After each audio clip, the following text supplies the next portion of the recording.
राधे राधे दोस्तों, आप सभी का एक बार फिर से स्वागत है हमारे चैनल में।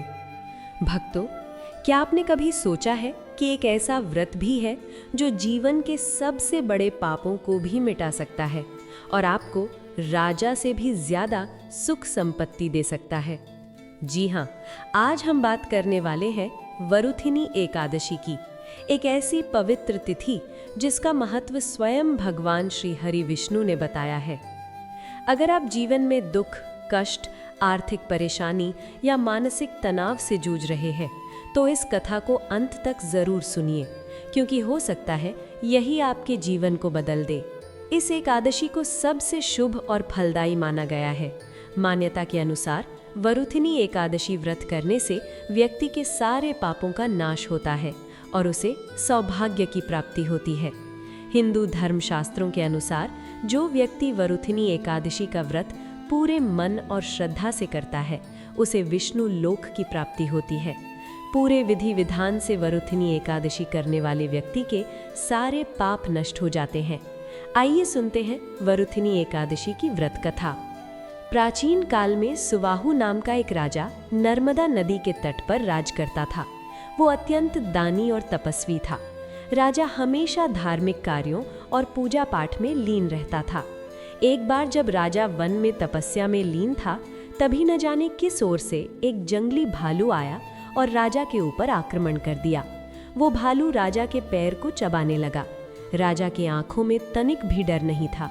वो बिना घबराए अपनी तपस्या में लीन ही रहा, परंतु वो भालू राजा के पैर को चबाते हुए घसीट कर उसे जंगल में ले जाने लगा। तब राजा ने तपस्या धर्म का पालन करते हुए, बिना क्रोध करते हुए अपनी रक्षा के लिए भगवान विष्णु से प्रार्थना की। राजा की प्रार्थना सुनकर भगवान विष्णु वहां प्रकट हो गए और अपने चक्र से उन्होंने भालू का वध कर दिया और राजा को बचा लिया। राजा के पैर को भालू पहले ही खा चुका था। जब राजा ने अपने पैर की हालत देखी तो उसे अत्यंत पीड़ा हुई। वो अपने पैर की हालत देखकर बहुत दुखी हुआ। अपने दुखी भक्त को देखकर भगवान विष्णु ने कहा, हे वत्स, तुम शोक ना करो, तुम मथुरा जाओ और वरुधिनी एकादशी का व्रत रखकर मेरे वराह अवतार की मूर्ति की पूजा करो। व्रत के प्रभाव से तुम फिर से संपूर्ण अंगों वाले हो जाओगे। भालू के द्वारा तुम्हारे पैर का नष्ट हो जाना तुम्हारे पूर्व जन्म के दुष्कर्मों की सजा की। भगवान विष्णु की आज्ञा को तुरंत मानकर राजा सुवाहु ने मथुरा जाकर पूरे श्रद्धा और लगन से वरुधिनी एकादशी का व्रत किया।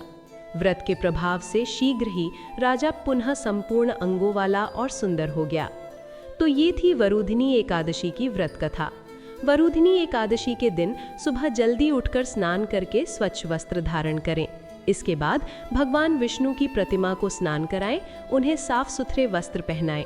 प्रतिमा को रखने वाली चौकी पर गंगा जल छिड़ककर शुद्ध करें। इसके बाद भगवान विष्णु की अक्षत, दीपक आदि 16 सामग्री से पूजा करें। भगवान विष्णु को गंध, पुष्प, तुलसी आदि अर्पित करें। व्रत के दिन भगवान विष्णु को भोग अवश्य लगाएं। रात के समय भगवान विष्णु और देवी लक्ष्मी की पूजा करें।